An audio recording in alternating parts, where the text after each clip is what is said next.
Hi guys, good morning, good afternoon to everyone. Good afternoon sa mga kabayan kong OFW. This is my video for today. Ako po ay nagluluto ng barbecue manok with potato, talong, kosa, with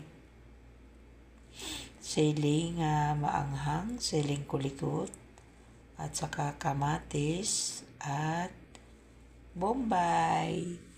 Yan ang pagkain ng amo ko ngayong araw. Kasi yun ang inutos ng amo ko. Para pag uwi ng amo ko, may makain siya. Kasi gutom siya galing sa trabaho. Dati guys, hindi ako nagluluto.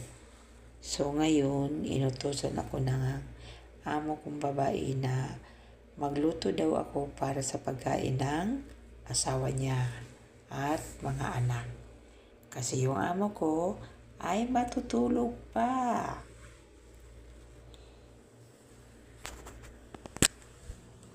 Ayan mga guys. Hi!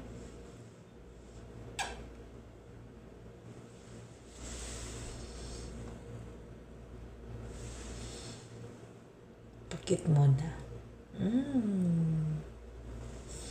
Thank you for watching. Follow and share.